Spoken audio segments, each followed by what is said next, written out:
Alors, c'est parfait. Bonjour Laurent, Bonjour Floriane et bonjour à ceux qui nous écoutent comment vas-tu? Alors aujourd'hui ou jusque-là, plus justement, tard. j'étais en train de regarder les personnes qui sont en train de se connecter, 9.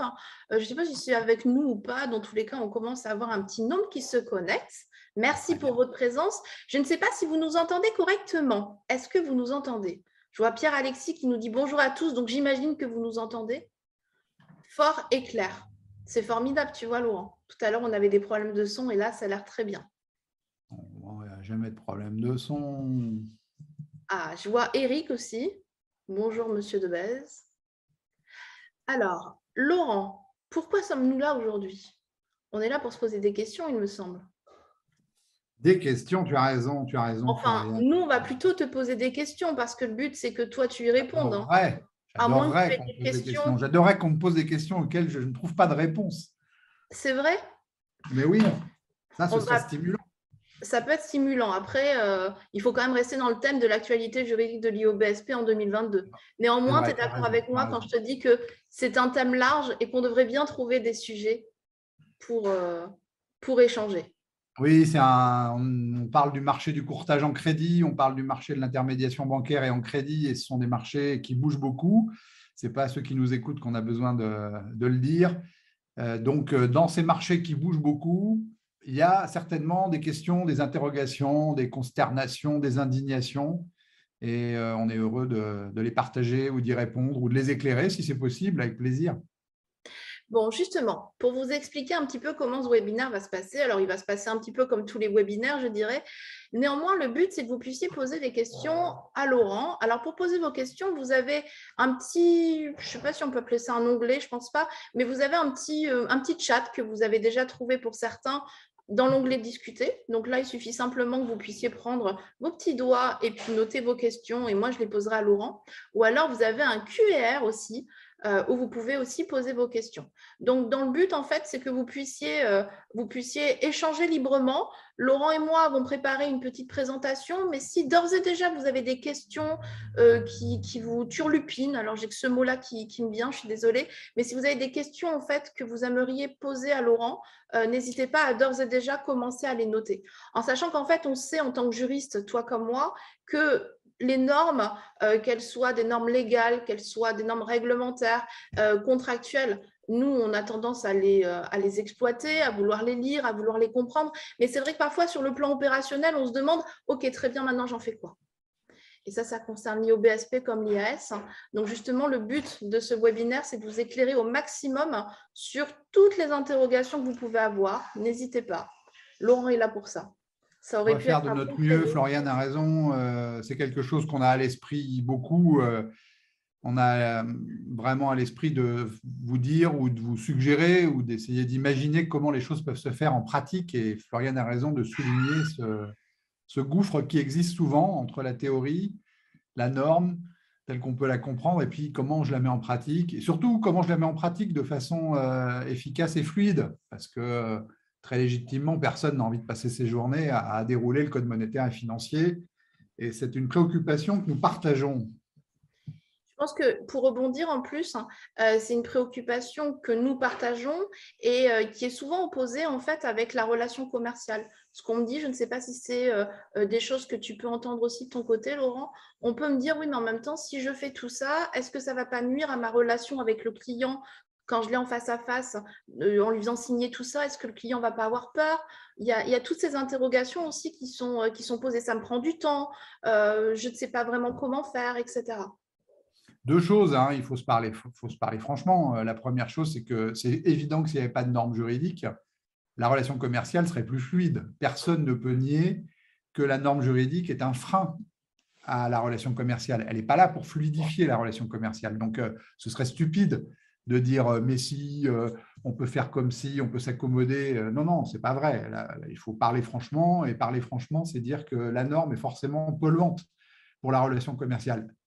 Il faut dire aussi que parmi les multiples choix qu'on peut imaginer pour mettre en œuvre la norme, il y en a qui sont très, très, très antinomiques de la relation commerciale, qui vont lui nuire profondément, et d'autres qui sont très acceptables. Ce n'est pas binaire la mise en œuvre d'une norme. Ce n'est pas je détruis la relation commerciale ou je sauve la relation commerciale parce que je n'applique pas la norme. Non, c'est trouver dans un boulevard les possibilités qui vont me permettre, dans mon organisation en plus, parce qu'il y a cette dimension-là. Moi, je suis toujours surpris quand je discute avec des intermédiaires d'assurance ou des intermédiaires de crédit, des courtiers, de voir que c'est le même métier, c'est les mêmes normes, mais les gens ne pratiquent pas de la même manière, ont des façons de faire différentes. Et il faut aussi respecter ça. Il n'y a pas deux schémas commerciaux, deux façons de faire commerciales qui sont identiques. Bref, moi, je suis extrêmement sensible pour des raisons personnelles que je ne vais pas développer ici, mais qui sont liées à mon histoire professionnelle. Je suis extrêmement sensible au fait que le droit, la conformité ne doit pas être conçu pour flinguer l'activité commerciale. Moi, ça ne m'intéresse pas de chercher des idées ou de répondre à des questions à des intermédiaires ou pour des intermédiaires en leur expliquant comment se tirer des balles dans le pied et comment flinguer leur activité. Donc ça, c'est extrêmement important tout le temps d'être guidé par l'idée que les normes juridiques doivent être digestes et doivent s'intégrer. Et je répète, il y a toujours plusieurs solutions possibles. On n'est pas obligé de choisir celle qui détruit la relation commerciale. Il ne faut pas faire du juridisme de façon excessive, mais de l'autre côté, il faut aussi intégrer que l'activité commerciale doit être tempérée par l'application des normes. Je pense qu'il faut qu'elles soient utilisées à bon escient et de la bonne façon pour justement venir s'inscrire dans l'activité commerciale sans trop la perturber.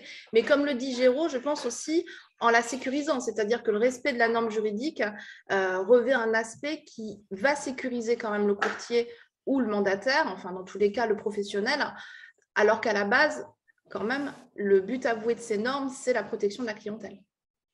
La question de Géraud Cambournac, qui est une figure éminente de la profession et actif dans une association professionnelle qui est la FIB, souligne un point qui est un point que je souhaitais vraiment mettre de façon centrale dans notre échange d'aujourd'hui, Floriane, qui est le suivant. Géraud souligne avec raison que la norme est là aussi, on va dire aussi, pour protéger l'intermédiaire, puisque la norme est faite pour protéger le client et qu'on va sanctionner l'intermédiaire qui ne protège pas le client. Et donc, d'une certaine façon, si on voulait céder à la facilité, on pourrait dire que la norme, c'est le mode d'emploi pour le professionnel, pour le courtier en crédit, par exemple, pour avoir la paix. J'applique la norme, je protège le client, ma sécurité juridique est assurée. C'est d'ailleurs pour ça que dans une publication récente, dans une éminente revue juridique, où pour la première fois, j'y ai été très sensible, on a eu un espace pour parler du droit du courtage en crédit, et j'ai souligné que ça pouvait être un problème quand les juges appliquent mal le code monétaire et financier ou le code de la consommation. Pourquoi ? Parce qu'on a des professionnels qui s'efforcent de mettre en place le code monétaire et financier et le code de la consommation pour leur sécurité juridique et celle des clients. Et si on a derrière des juges qui interprètent autrement, ça crée justement une insécurité juridique qui est difficilement acceptable. Et en soulevant cette difficulté, en attirant l'attention, évidemment, des juges et des juristes, pas des IOBSP, parce qu'ils connaissent le sujet, j'espère qu'on contribuera à l'éclairer très utilement.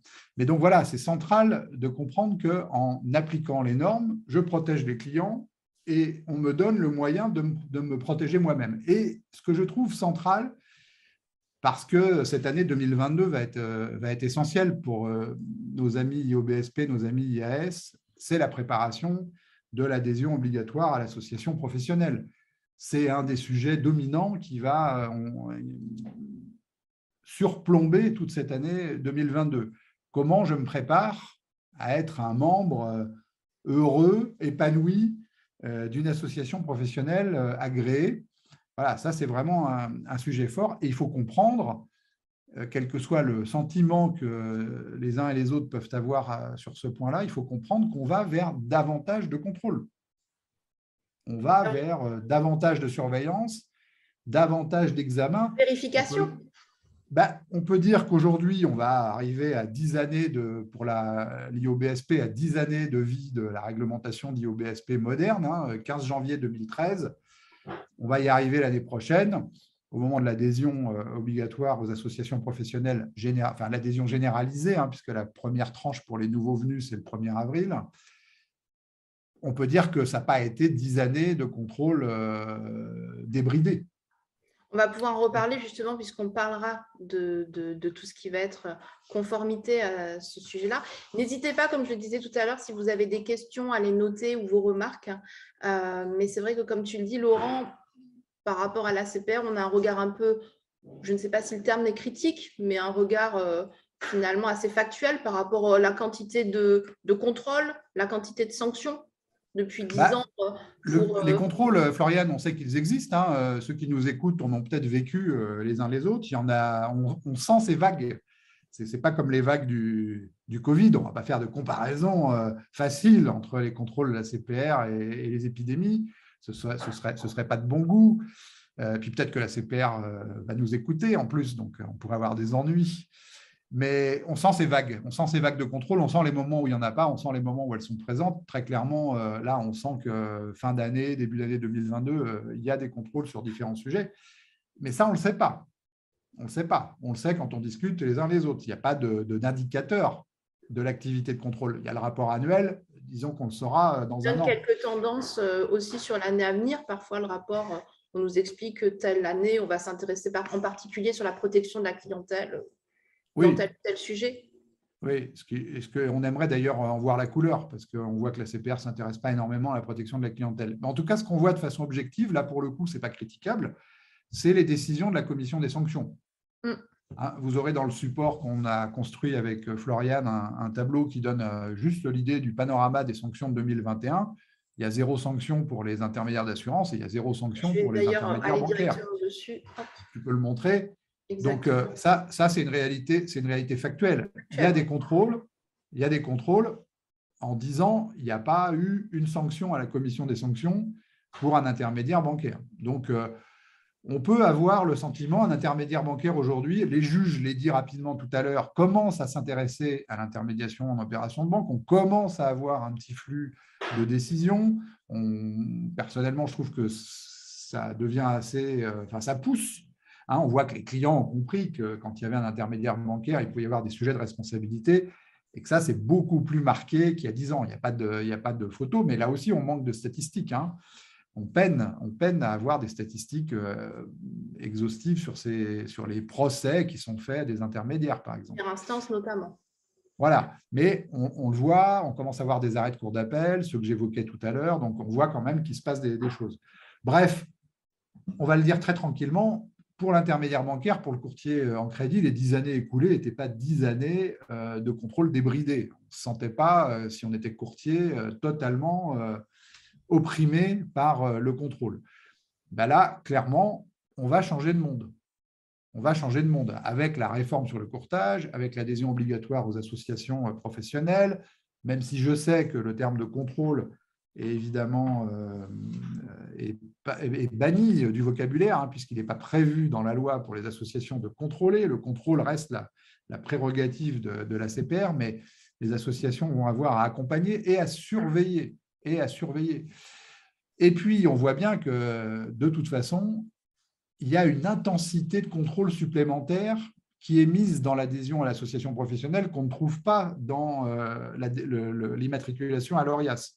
Dans l'immatriculation à l'ORIAS, il y a une forme de contrôle documentaire assez cerné, assez limité. Ce contrôle documentaire va être étendu avec l'adhésion à l'association professionnelle et puis surtout, il va être approfondi. C'est-à-dire que l'association va se poser des questions sur la nature et la pertinence des documents, ne serait-ce que parce qu'elle a ce rôle d'accompagnement. C'est un terme que je trouve pas forcément… Ce n'est pas le coup de génie, mais en tout cas, elle a ce rôle de présence auprès de l'intermédiaire bancaire que n'a pas l'ORIAS et qu'a encore moins la CPR. La CPR n'est évidemment pas là pour aider aucun intermédiaire à faire quoi que ce soit. Mais l'association professionnelle, oui. Donc, il faut bien comprendre que cette année 2022, elle est essentielle pour tous nos amis intermédiaires bancaires parce que c'est une année à laquelle il faut se préparer, pendant laquelle il faut se préparer à un changement important sur tous ces plans-là. L'adhésion à l'association professionnelle agréée doit emporter une curiosité plus forte, une rigueur plus forte en matière de conformité. Je ne reprends pas de façon facile des exemples qui sont bien connus de tout le monde, mais puisque la loi le prévoit, je trouve que l'exemple de l'obligation d'avoir un médiateur de la consommation est assez illustratif. Je ne vais pas discuter de ce que c'est qu'un médiateur de la consommation ou de la médiation de la consommation ou de ses vertus, etc. C'est obligatoire depuis le 1er janvier 2016.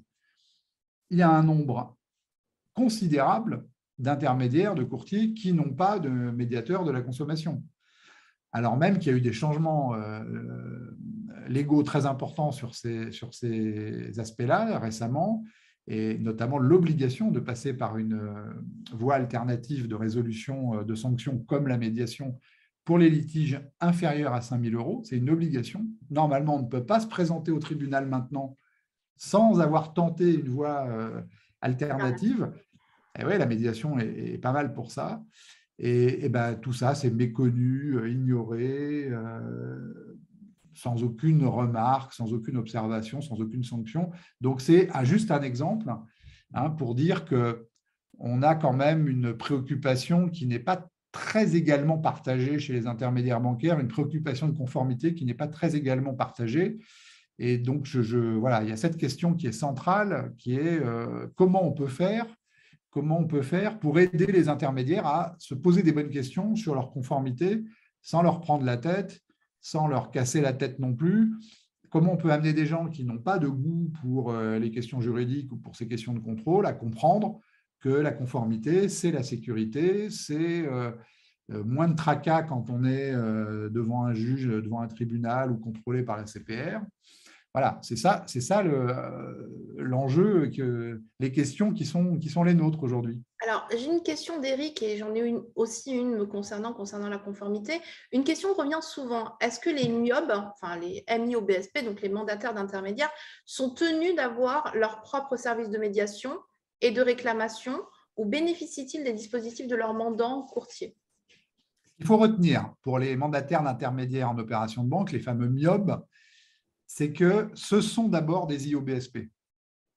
Ce sont des IOBSP et en tant qu'IOBSP, ils sont soumis à toutes les obligations d'un IOBSP. Et donc, par exemple, et je réponds à la question, un MIOB doit délivrer les fameuses informations de présentation. Alors, dans bien sûr, pour d'entrée en relation. Pour une bonne part, alors idéalement par un document d'entrée en relation, fiche d'entrée en relation, fiche de présentation, mention légale d'un site. Évidemment, une bonne partie des informations qui sont exigées d'eux en tant qu'IOBSP, du MIOB en tant qu'IOBSP, c'est les mêmes informations que celles qui sont exigées du courtier. Par exemple, le MIOB doit indiquer qu'il est supervisé par l'autorité de contrôle prudentiel et de résolution à telle adresse. Bon, c'est la même adresse et c'est la même autorité que pour le courtier. Le MIOB doit indiquer à quel endroit on peut vérifier son immatriculation. C'est à l'ORIAS, c'est la même adresse, c'est l'ORIAS. Mais en revanche, il a des informations qui sont distinctes. Son numéro ORIAS, son numéro d'immatriculation au registre des intermédiaires n'est pas celui de son courtier. S'il est en société, son numéro au registre des sociétés n'est pas le même, son adresse postale. Pour ce qui concerne le médiateur, il doit désigner un médiateur. Rien ne l'oblige à désigner le même médiateur que celui du courtier. C'est évidemment beaucoup plus astucieux. Enfin, si on se pose la question de l'intérêt comparé des deux, une fois qu'on a dit que c'était possible, c'est évidemment beaucoup plus astucieux de choisir le même médiateur. Dans la foulée, je dirais la même chose, et peut-être certains seront d'avis différents, ce qui s'entend très, très, très largement. L'association à l'adhésion professionnelle, c'est évidemment très préférable qu'un courtier et ses MIOB se trouvent dans la même association professionnelle. Ça peut apporter beaucoup plus du point de vue de cette fonction d'accompagnement. L'association sera en situation de leur donner des informations bien plus utiles aux uns et aux autres. Donc, il n'y a pas de texte qui dit le médiateur doit être le même. Par contre, le MIOB doit, et ça, il faut bien l'appliquer parce que c'est rarement le cas, délivrer des informations qui sont souvent pour partie les mêmes que celles du courtier et pour partie différentes sur le médiateur. L'option est ouverte et c'est préférable que ce soit le même médiateur parce que c'est plus efficace. Ce que tu nous confirmes, en fait, c'est qu'en tant qu'IOBSP, le MIOB a ses propres obligations aussi en tant qu'IOBSP, dont celle de recourir à son propre service de médiation avec un médiateur qui peut être le même que son mandant ou un médiateur qui n'est pas le même. Et justement, j'ai une question de Karine qui demande une liste de médiateurs qui peuvent agir à la fois en tant qu'IAS ou en tant qu'IOBSP. Alors là-dessus, il y a une liste de médiateurs, sauf erreur, Laurent, je crois. Moi, Qui est Karine, catégorisée. Oui, vas-y, Floriane, Non, termine. mais une liste qui est catégorisée justement en fonction des activités. Et je n'ai pas de nom comme ça. Je pense que Devini fait les deux peut-être. Comment on choisit un médiateur? C'est un peu la question, enfin, c'est la question de Karine. Moi, je crois que le premier bon réflexe, puisqu'on est dans une logique pratique, c'est de s'adresser à l'association professionnelle. Parce qu'on a compris que l'association professionnelle allait proposer un service de médiation, elles le font déjà, hein, mais en tout cas, c'est dans la loi. Ça fait partie des services que l'association professionnelle va rendre aux intermédiaires. Donc, le premier réflexe, c'est d'interroger l'association professionnelle qu'on a envisagée. Donc, ça, c'est le premier point. Ensuite, en tant qu'intermédiaire, comment je contrôle ce que l'association professionnelle me propose? C'est ce que tu disais, Floriane. L'association professionnelle doit me proposer un médiateur qui est sur une liste officielle, accessible publiquement. Hein. Vous allez sur le site le nom m'échappe, la Commission nationale de la médiation de la consommation. Il y a un site de la Commission nationale de la médiation de la consommation. C'est l'organisme qui surveille et qui agrée les médiateurs. Et vous avez la liste par rubrique, par activité, etc. Donc, il suffit de vérifier ça. Voilà, moi, après le troisième niveau, donc aller vers l'association professionnelle, vérifier qu'ensuite le médiateur est bien agréé sur la liste, et en général, il l'est pour l'IOBSP et pour l'IAS, hein, pour répondre à la question de Karine. Et puis, troisièmement, moi, ce que je dis là-dessus, à titre purement personnel et qui n'engage que moi, c'est qu'il faut veiller à choisir un médiateur qui peut avoir une bonne culture et une bonne compréhension de ce que c'est que l'intermédiation, parce que c'est quand même important de comprendre le métier pour lequel on fait cette activité de médiation, d'en comprendre les règles du jeu, les pratiques aussi professionnelles, le sens. Et puis, deuxièmement, et ça, c'est de bon sens, évidemment, et je pense qu'aucune association professionnelle ne fait ça, de choisir un médiateur qui n'est pas par ailleurs un médiateur de banque ou d'entreprise d'assurance. C'est très important de bien veiller à garder les litiges et les difficultés que connaît la médiation loin de ce que font les médiateurs Moins des de banque. fournisseurs. Est-ce que d'ailleurs tu peux nous rappeler le rôle d'un médiateur? Parce qu'on impose aux IOBSP, aux IAS et d'une manière générale à tout professionnel d'ailleurs de souscrire à un service de médiation. Le rôle d'un médiateur, il n'est pas forcément très bien compris. Ce n'est pas un arbitre, on est d'accord. Enfin, juridiquement, nous, on se dit que c'est un juge et tout ça. Mais est-ce que tu peux expliquer ce qu'est un médiateur? Parce que je pense que pour pouvoir adhérer à une norme, à une obligation, il faut parfois comprendre quel est l'intérêt pour les IOBSP et les IAS d'avoir un médiateur. Bon, c'est vrai que l'intérêt, c'est qu'il y a d'abord une obligation. Je n'ai pas le choix, il me faut un médiateur. Ça pourrait me dispenser de penser. Mais la norme, et c'est l'esprit de notre échange d'aujourd'hui, la norme ne doit pas m'empêcher de penser. En tant qu'intermédiaire bancaire, j'ai ce droit-là. Et donc, ta question est très judicieuse. La première chose, c'est qu'il y a des aspects techniques. C'est quoi la médiation techniquement? Puis il y a des aspects juridiques. C'est quoi la médiation juridiquement? Techniquement, ce que c'est que la médiation, et moi qui ai suivi une formation de médiateur, je suis bien placé pour être incapable d'en parler. La médiation a énormément de mal à se définir. C'est-à-dire que techniquement, qu'est-ce que c'est qu'une activité de médiation? Ça consiste à faire parler des gens, à essayer de cerner ce que c'est que le litige, comment le litige pourrait être résolu, mais sans proposer de solution, sans imposer de solution. Enfin, la médiation a eu beaucoup de mal historiquement, et je trouve, à titre personnel, a toujours beaucoup de mal à se définir positivement. Les médiateurs, la médiation, c'est toujours dire ce qu'elle n'est pas, et elle a toujours beaucoup de mal à dire ce qu'elle est. Mais enfin, on comprend que c'est une technique de discussion à trois ou à deux via un intermédiaire. Le médiateur est un intermédiaire pour essayer d'aplanir un litige, de renouer les fils qui ont été détruits par un contentieux. C'est ça le travail en fait du médiateur. Deuxièmement, juridiquement, qu'est-ce que c'est? Eh bien, c'est une solution qui a tous les avantages juridiquement, parce que si j'ai l'obligation de présenter un médiateur, je n'ai pas d'obligation d'accepter forcément la solution qu'il propose. Je suis libre. Si j'ai l'obligation de proposer un médiateur, mais je n'ai pas la possibilité d'interdire au client d'aller voir le juge, par exemple. Modulo l'exemple que je donnais tout à l'heure. Les petits litiges de moins de 5 000 €, je ne peux pas me présenter devant le juge sans avoir vu le médiateur.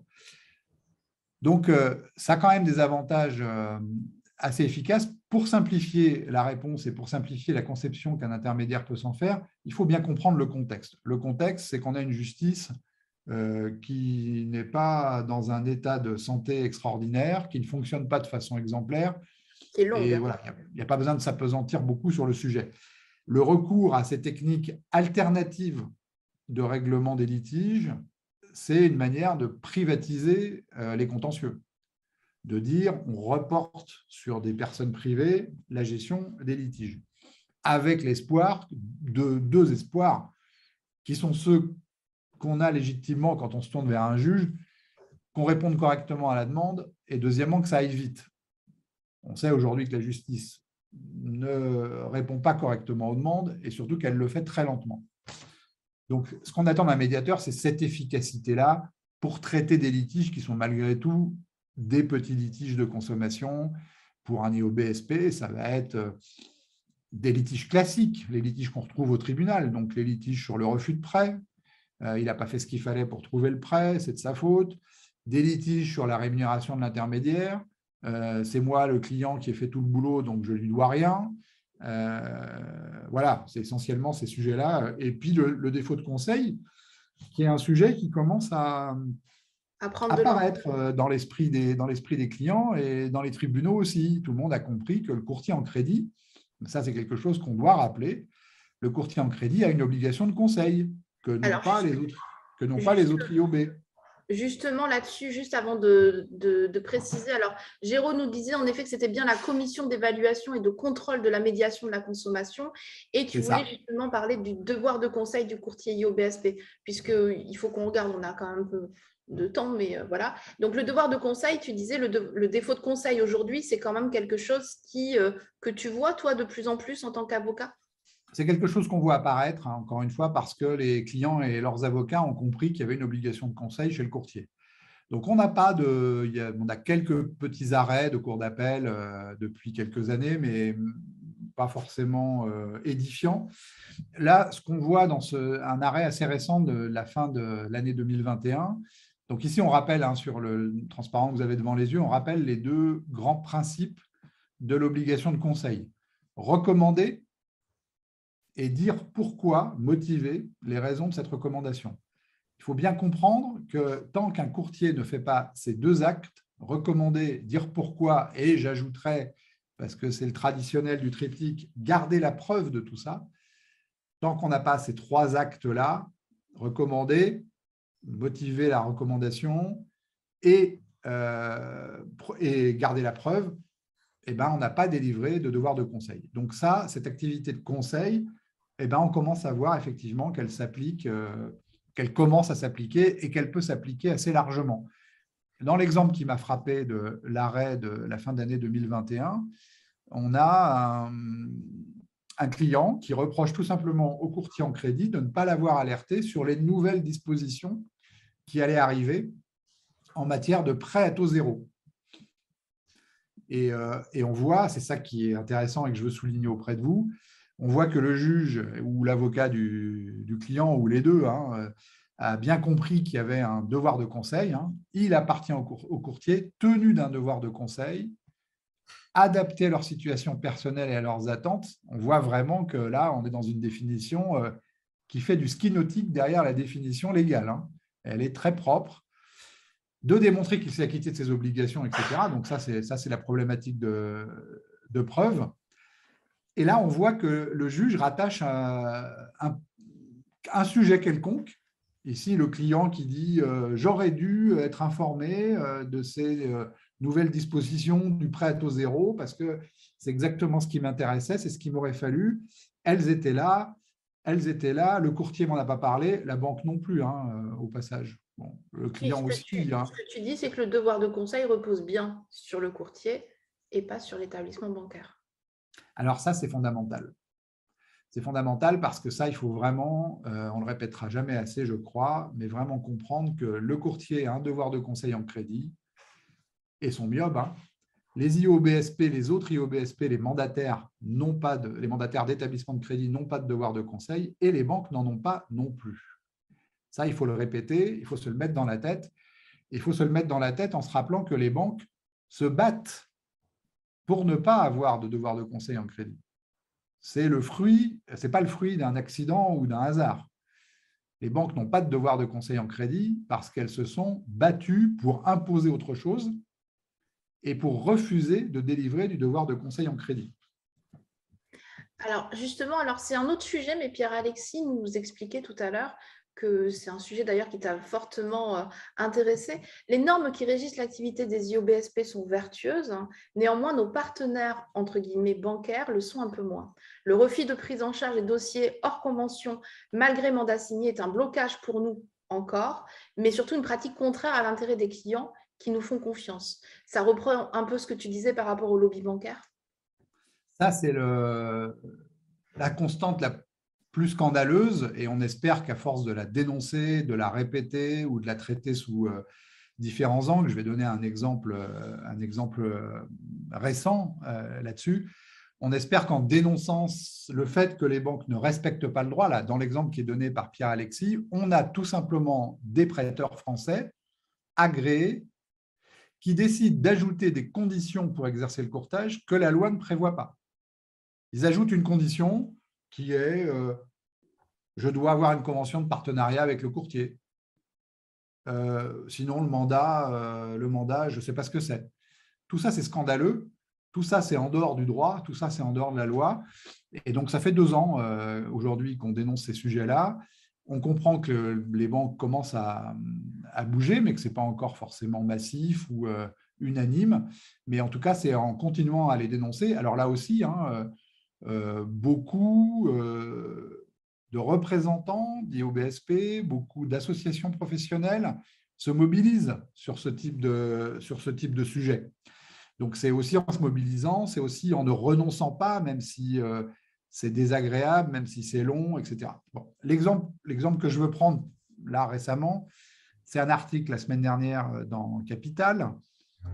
J'ai été interrogé par un journaliste de Capital qui était intrigué par quelles sanctions pouvait encourir un établissement de crédit en produisant une FIS incomplète. Les sanctions sont assez lourdes puisque ça peut aller jusqu'à la perte de 30% des intérêts du prêt et jusqu'à 30 000 euros. Ce n'est pas rien pour un emprunteur de savoir qu'il peut aller réclamer 30 000 euros à la banque en réduction des intérêts d'un prêt. Deux choses sur la FIS.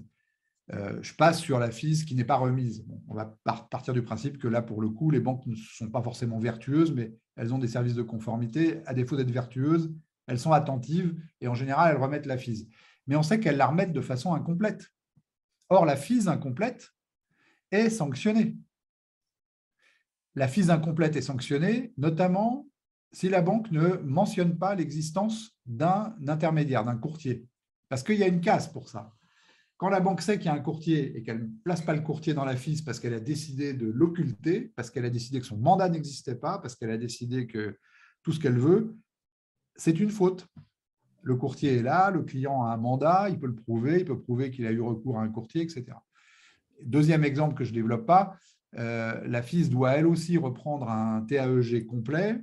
On est plusieurs à se mobiliser autour d'un sujet que vous connaissez bien, puisque là aussi on en parle depuis plus d'1 an, qui est que les frais de courtage ne font pas partie du taux annuel effectif global lorsque le service de courtage n'est pas une condition d'octroi du prêt.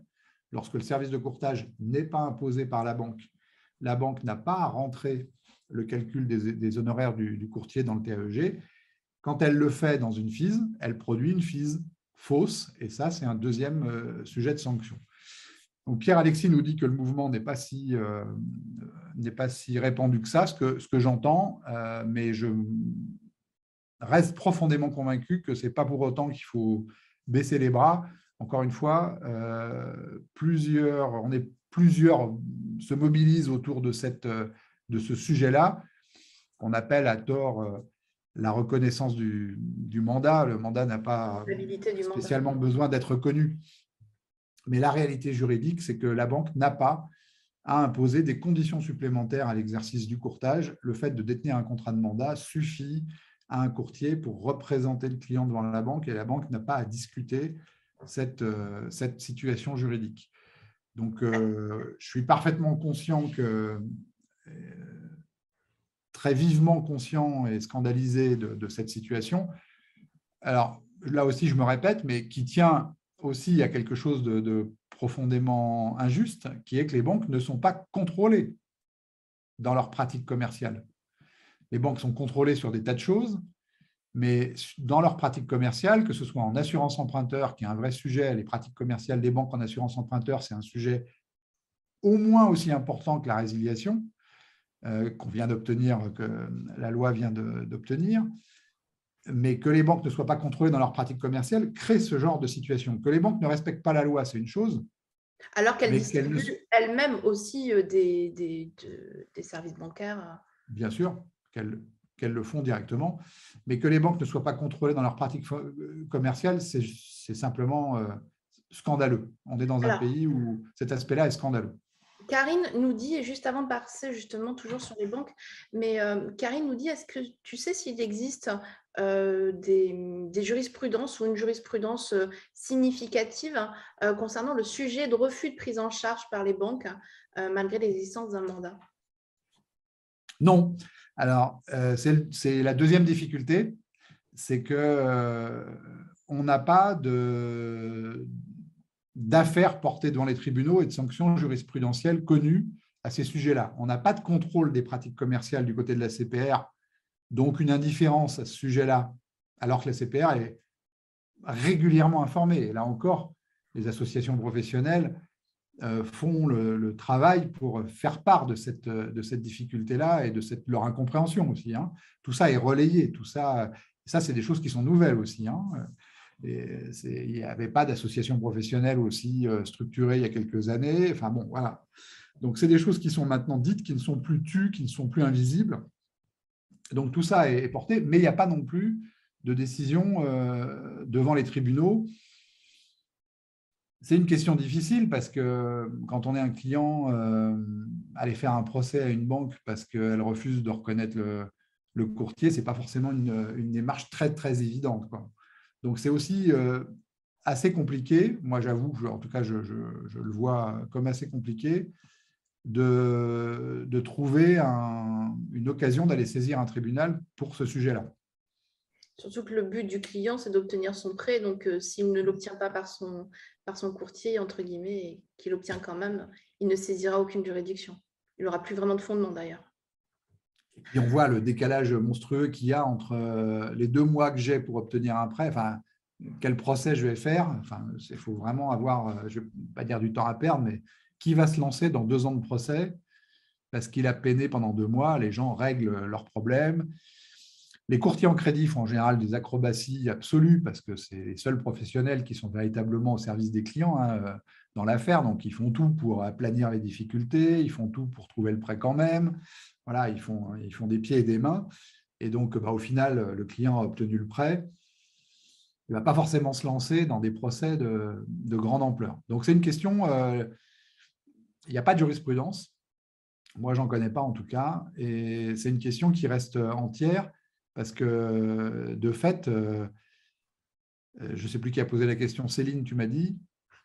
Mais, je ne sais plus, non. Karine. Mais Karine, c'est Karine qui a posé la question. Mais de fait, Karine a tout à fait raison dans sa question. On comprend bien qu'il suffirait d'une décision d'une cour d'appel pour être tranquille. Il suffirait de la porter ensuite à chaque banque. Voilà. Mais aujourd'hui, on en est au stade de la répétition, de l'obstination, de la pédagogie quand on peut, auprès des clients aussi. Voilà, c'est une question qui reste malheureusement qui ne peut pas se régler de façon simple et claire. Et Pierre-Alexis rajoute qu'en effet, le courtier qui assigne les banques a de grandes chances pour ouvrir une crêperie quelques mois plus tard. C'est-à-dire, je pense que ce qu'il veut dire, c'est que c'est un peu… Ça, Pierre-Alexis a 100% raison. Alors, s'il y en a un là-dedans qui ne doit pas s'exposer, c'est précisément le courtier. Hein.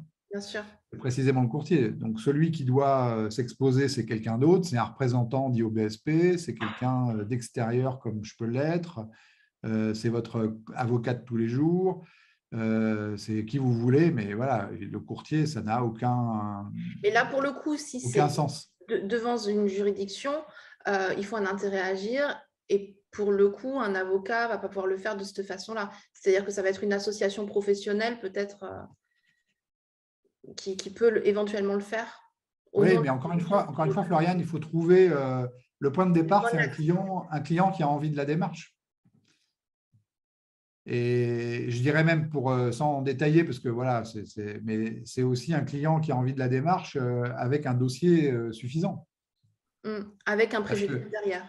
parce que si on n'a pas de preuves, si on n'a pas les traces, si on n'a rien du tout, c'est toujours compliqué à comprendre, mais ce n'est pas parce qu'on n'est pas content de quelque chose que ça fait un bon procès, hein.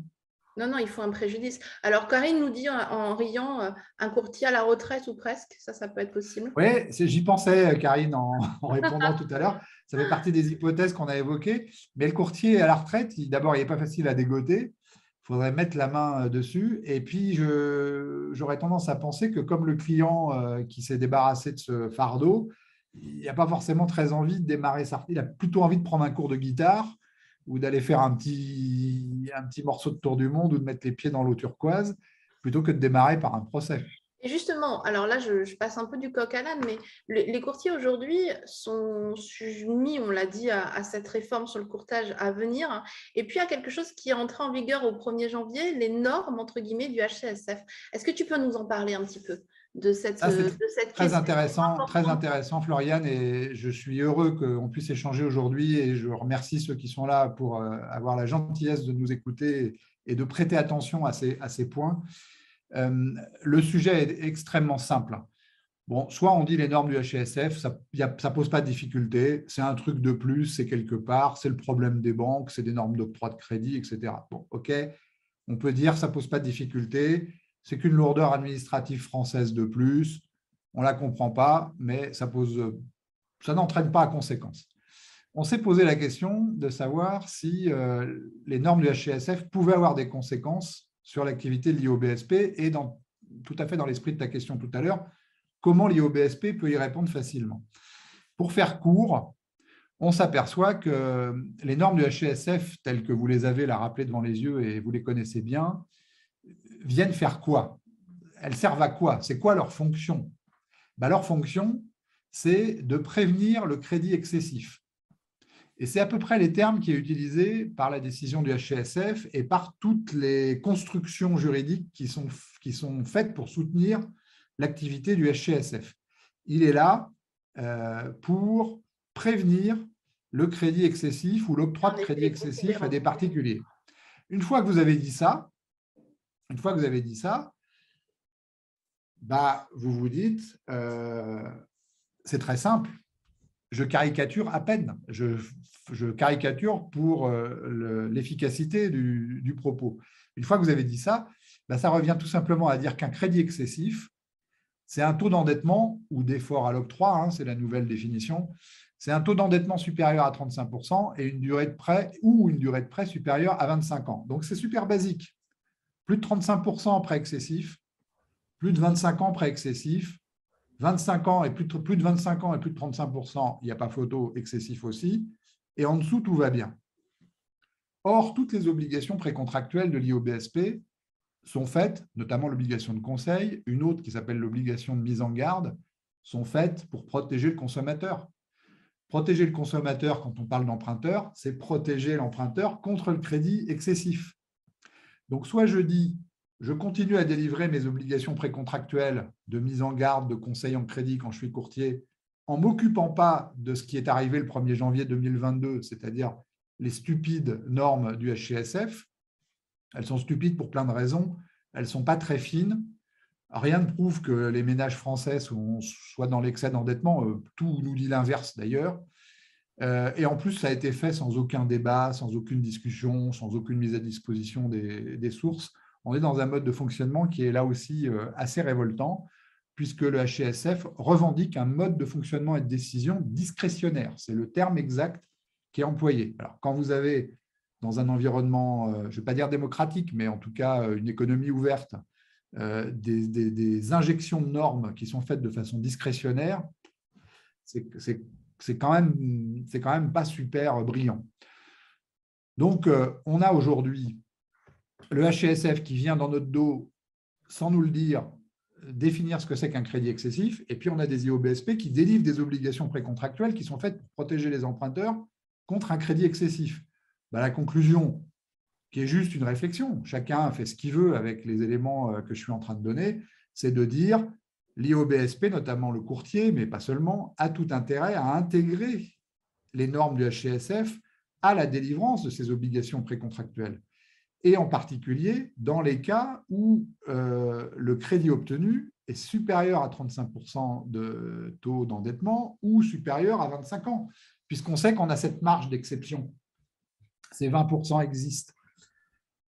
Quand bien même on n'est pas au-dessus et qu'on est en dessous, l'IOBSP a tout intérêt à dire « je suis en dessous », donc l'emprunteur est parfaitement protégé, puisqu'il y a un truc super intelligent qui s'appelle le HCSF qui a décidé que c'était ça le critère objectif qui déterminait le prêt excessif. Je suis en dessous, donc je suis super bien. On revient à cette idée de tout à l'heure, notre introduction, que les normes juridiques servent aussi à la protection de l'intermédiaire. Donc, soit j'en parle pas du tout, je fais comme si ça n'existait pas, soit tout simplement je fais quelque chose de très simple, je délivre déjà des obligations précontractuelles, notamment la mise en garde, je délivre le conseil en crédit quand je suis courtier, eh bien, j'utilise, je me sers, j'intègre ces normes du HCSF dans le déroulé de mes obligations. Et en particulier, bon, pour prendre un exemple concret, il y a plusieurs exemples à prendre, mais pour prendre un exemple concret, je lance une alerte au client, je formalise une alerte au client quand j'ai la chance d'obtenir un prêt supérieur à 35% de taux d'endettement et à 25 ans, tout simplement pour éviter que dans 4 ou 5 ans, un client qui ne rembourse pas son prêt vienne me voir en me disant « Vous m'avez accordé un prêt avec 38% de taux d'endettement sur 26 ans. Il y a une norme qui est qu'en dessous de 35 et 25 ans, le crédit est équilibré, au-dessus, il est excessif. Donc, vous avez sciemment proposé un crédit excessif sans me le dire. » Bon, ben, il suffit de le dire. Une mise en garde dans le devoir de conseil formalisé pour se Exactement. prémunir des risques de mise en cause de leur responsabilité civile sur ce fondement. Exactement. Et sans se fatiguer, c'est-à-dire qu'aujourd'hui, la mise en garde existe. L'IOBSP doit délivrer le devoir de mise en garde en crédit immobilier. Le devoir de conseil, on en a parlé tout à l'heure, il existe. Donc, tout ça, ça repose sur des éléments. Qu'est-ce que je mets dans mon conseil? Qu'est-ce que je mets dans ma fiche de conseil? Qu'est-ce que je mets dans ma mise en garde? Eh bien, il suffit d'intégrer les critères du HCSF pour faire très simple. Pas un truc, pas une usine à gaz, pas un truc compliqué, pas un truc auquel il faut réfléchir. Voilà, le seul petit point d'attention, c'est quand je dépasse 35% et 25 ans, j'ai toute raison d'être heureux puisque j'ai obtenu quelque chose d'un peu dérogatoire. Il faut se protéger de ça parce que si le client a des difficultés de remboursement dans quelques années, il n'est pas exclu qu'il revienne en pleurnichant et en disant c'est de la faute de l'intermédiaire. Bien formaliser en effet les exceptions. Toujours. Bien formaliser les obligations qui sont délivrées, en garder une trace écrite. Tout à fait. Alors, justement, là, on va changer de sujet, mais on va parler d'assurance emprunteur. Le sujet arrive enfin à sa fin, je dirais presque sur le plan législatif. Est-ce que tu peux nous en dire plus de cette proposition de loi, cette loi Lemoine qui nous a occupés pendant de longs mois? Oui, très simplement qu'on est face à une difficulté. Et c'est une forme, cette proposition de loi sur l'assurance emprunteur est en fait c'est deux mâchoires. On nous dit, pour faire simple, la résiliation infra-annuelle est obtenue. Bon, OK, il faut s'en féliciter, c'est clairement positif puisque ça fluidifie les droits des consommateurs. Cette idée que la résiliation peut être à tout moment. Donc, pour les nouveaux prêts, le 1er juin, pour l'ensemble des prêts en stock, des assurances de prêts en stock, le 1er septembre 2022. Donc, grande victoire. Mais ça, c'est une ouverture potentielle. c'est théorique. C'est-à-dire que c'est un principe qui est fixé là par la loi, elle n'est pas promulguée encore, mais bon, elle est votée. C'est un principe qui est fixé par la loi dont on verra les effets dans le temps. Et en particulier, les effets dans le temps de la résiliation à tout moment vont clairement dépendre des pratiques commerciales des banques. Moi, j'ai envoyé un courrier à la CPR au mois de novembre en disant qu'il faut que la CPR contrôle les pratiques commerciales des banques en assurance emprunteur, puisqu'elle se met à le faire sur d'autres produits, et notamment sur l'assurance vie. Qu'elle le fasse donc en assurance emprunteur. Mais on comprend que la résiliation à tout moment, qui est un point positif dont il faut se féliciter, est un pari, est quelque chose qui est à voir à l'avenir. La deuxième partie de la mâchoire, c'est la contrepartie de cette résiliation à tout moment, qui est arrivée par le Sénat sans que personne ne la voie venir, et donc on peut légitimement penser qu'il s'agit là d'un effet de lobbying. Évidemment, ce sera toujours impossible à démontrer. Enfin, tout à coup, le Sénat a eu une espèce d'apparition céleste. Les sénateurs se sont réveillés une nuit en se disant « mais tiens, il faudrait supprimer le questionnaire médical ». Bon, tiens, comme par hasard, il y a quelques mois, une grande banque avait supprimé le questionnaire médical en faisant grand bruit. Ben oui, c'est génial, parce que là, on a le coup suprême, puisque on tend la main à des gens en difficulté. On fait quelque chose de très positif pour des gens en difficulté. Comment on peut légitimement s'opposer à un progrès pareil? Donc, apparition de la suppression du questionnaire médical. Oui, mais apparition du questionnaire médical qui va être immédiate. Ça veut dire quoi? Ça veut dire très clairement qu'il va falloir mutualiser le coût des risques des personnes malades. Autrefois, ces personnes malades étaient exclues du prêt et de l'assurance de prêt, ou disposaient de systèmes ou bénéficiaient de systèmes particuliers. Je pense à la convention AERAS, par exemple. Et bien là, on a, par la suppression du questionnaire médical, le retour de toute cette population d'assurés dans la masse commune des assurés, avec des risques qui vont être mutualisés, et donc la charge va être au coût des emprunteurs, des assurés.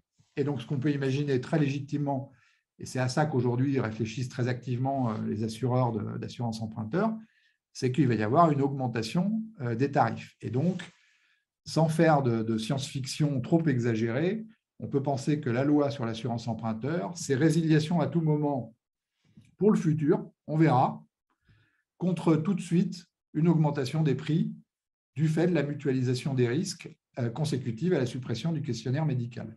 Donc là, on est en train de parler d'une actualité bouillante dont on n'a pas on ne connaît pas la fin de l'histoire. On est en train de raconter le point d'étape qui est celui qu'on connaît à l'issue du vote de la loi, qui est tout récent. Encore une fois, elle n'est pas promulguée.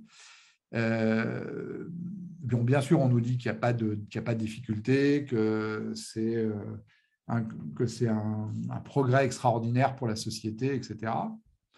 En tout cas, le résultat concret, c'est celui qu'on est en train de décrire. Donc, les assureurs d'assurance emprunteur vont devoir trouver une réponse à cette situation, de manière à ce que, pour finir, le marché de l'assurance emprunteur s'ouvre. Vous connaissez la situation comme moi aujourd'hui du marché de l'assurance emprunteur.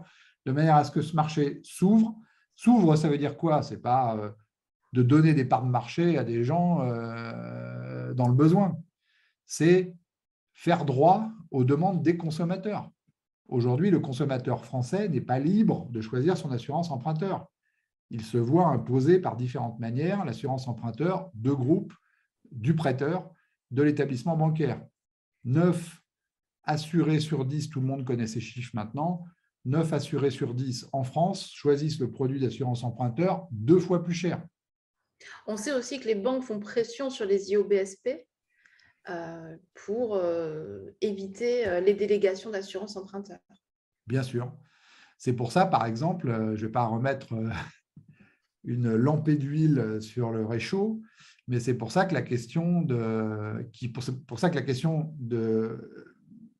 du respect du droit du courtage, de l'interdiction de la banque de discuter la représentation d'un client par un courtier est aussi extrêmement importante. Les banques font pression sur les intermédiaires parce qu'elles ont cette possibilité de dire aux intermédiaires « je vais refuser d'étudier tes demandes de crédit ». je vais refuser la convention ou dénoncer la convention de partenariat. Bah oui, mais elle n'est pas Nadège, obligatoire. justement, c'est ce que Nadège nous souligne en fait. Il y a une forme d'obligation qui est imposée aux IOBSP en expliquant, voilà, on regarde le nombre de clients passés en délégation N-1 et en fonction, vous gardez votre convention bancaire qui est vraiment très précieuse ou elle saute, entre guillemets.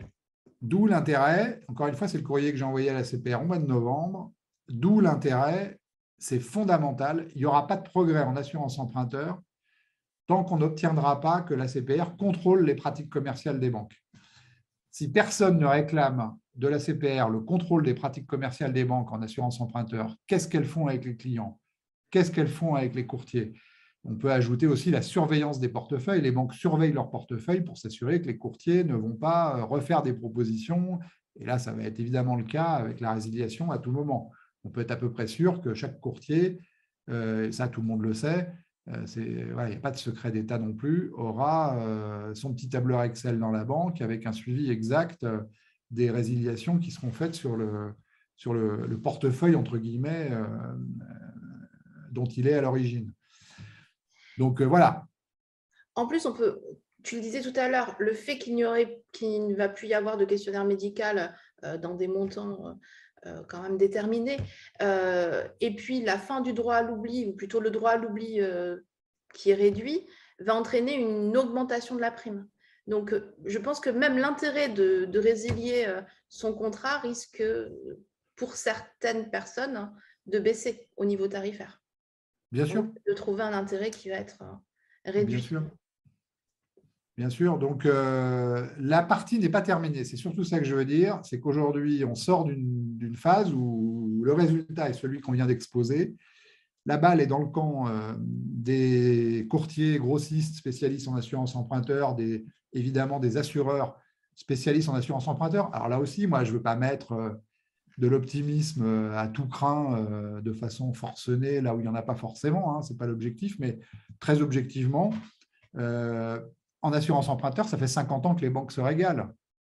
Mais depuis 4 ou 5 ans, et que les marges sont très importantes, depuis 4 ou 5 ans, il y a des professionnels qui sont là, il y a des gens qui se battent, qui sont très nombreux, qui ne se battaient pas avant.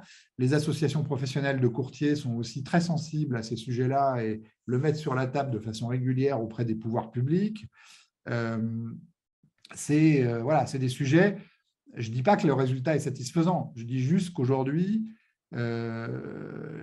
les difficultés, les anomalies sont beaucoup mieux identifiées que par le passé et beaucoup de gens se battent pour que ça change, ce qui n'existait pas avant. Moi, j'ai trouvé assez admirable, pour le dire, je n'ai pas forcément le compliment facile, j'ai trouvé admirable la mobilisation des professionnels, courtiers grossistes, entreprises d'assurance, avec un côté collectif d'ailleurs, mais qui se crée souvent d'ailleurs hein, dans les stress, dans les difficultés, dans l'adversité, tu as raison.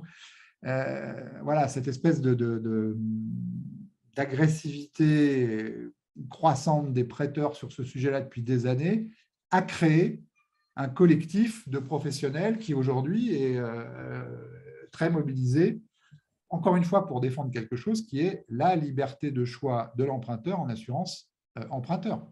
Bien sûr que ça fait l'affaire des courtiers, bien sûr que ça fait l'affaire des entreprises qui vendent ces produits, tout ça, il n'y a pas de doute. Mais le fond de la question, c'est ça. C'est est-ce qu'il est normal que 9 emprunteurs sur 10 soient kidnappés, rackettés par un établissement prêteur et se voient imposer de force des produits en 2022? C'est scandaleusement, la réponse est évidemment non.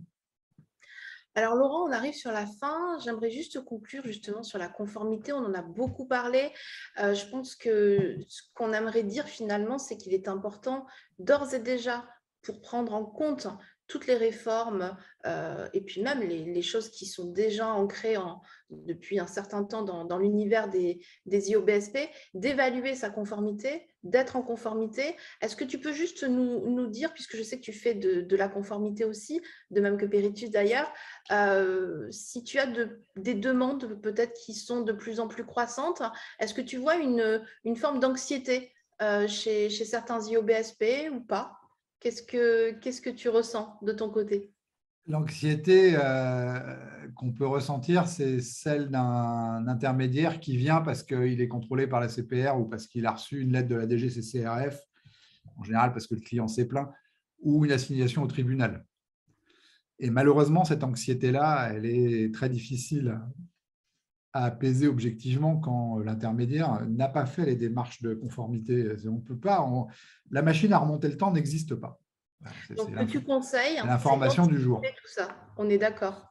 Notre propos d'aujourd'hui, notre échange d'aujourd'hui gravite autour, et c'était notre introduction tout à l'heure, autour de l'importance de prendre conscience de la conformité et l'interrogation que j'ai, moi, de façon permanente, qui est, pour dire les choses simplement, pourquoi les IOBSP prennent si peu conscience des questions de conformité, alors même que ce n'est pas forcément aussi insupportable qu'on peut l'imaginer, que ça apporte les éléments de sécurité juridique qu'on a évoqués ici, et que ça peut se résoudre de façon pratique sans de choses démentielles.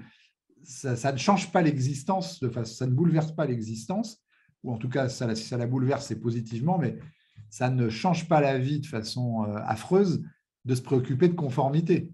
On ne change pas de monde. D'autant plus que pour information pour tous, le juriste a conscience aussi que vous devez avoir une activité professionnelle et des clients et qu'il n'est pas là pour nuire à votre activité. Tu nous le confirmes. Donc, Peritus et en droit avocat sont concurrents en matière de conformité, mais complices pour essayer de convaincre le plus grand nombre que la conformité, c'est quelque chose d'accessible, c'est quelque chose de digeste, c'est quelque chose qui peut s'aborder de 1000 manières différentes et c'est quelque chose qui ne peut pas faire de mal. Ne peut pas faire de mal. Je crois aussi, Laurent, et j'ai une question de Gladys, et après on devra arrêter pour des questions de temps. Je crois en fait que c'est souvent un problème de méconnaissance du droit, à mon avis, que d'une mauvaise volonté. Enfin, moi, je le ressens comme ça. Ce n'est pas toujours simple de savoir ce qu'on doit appliquer, comment appliquer, etc. Et même quand on a, en l'espèce, comme la loi du 8 avril 2021 sur la réforme du courtage, plus le décret d'application, c'est dur à lire. Hein. Franchement, ce n'est pas toujours simple à lire. Et justement, Gladys nous demande si tu peux nous confirmer l'obligation d'adhésion à une association professionnelle pour les myopes. Ah oui, bien sûr, il n'y a pas de… Voilà. Elle est pour les myopes de courtier. Pour les myopes de courtier, les mandataires d'intermédiaires. Voilà. Cette obligation d'adhésion est identique pour le courtier COB, courtier COA, et aussi mandataire myope d'intermédiaires pour les voilà, et les MIA. Ce que je veux dire simplement, donc, pour conclure, outre le plaisir que j'ai eu d'échanger avec toi et avec nos amis à distance aujourd'hui, c'est simplement que la conformité, c'est basiquement, on la voit comme adéquation, inadéquation. Je suis conforme, je ne suis pas conforme. Mon message, c'est qu'on peut se mettre en conformité, c'est l'adéquation, mais qu'en plus, on peut introduire, en faisant cette démarche, des éléments qui viennent protéger le courtier. La conformité, c'est protéger le consommateur. Il n'y a rien dans la loi qui vient protéger le courtier. Quand on fait un travail de conformité, c'est-à-dire de protection du consommateur, on peut en profiter aussi pour protéger le courtier. Par exemple, protéger sa rémunération. Tout à fait. C'est sa responsabilité civile aussi, puisque la charge de la preuve appartient au courtier. Bien sûr. Bon, je ne sais pas si vous avez d'autres questions. Dans tous les cas, ça a été un plaisir d'échanger avec toi, Laurent. Je te remercie vraiment d'avoir accepté notre invitation. Merci, je remercie aussi à tous de nous avoir écoutés, à tous d'avoir été présents. Merci beaucoup. On vous enverra le support par mail, hein, parce qu'on n'a pas eu le temps de tout t'expliquer. J'espère quand même qu'on a répondu à vos interrogations. Je vous souhaite dans tous les cas une très bonne soirée. À toi aussi, Laurent, et à très bientôt. Avec plaisir. Au revoir.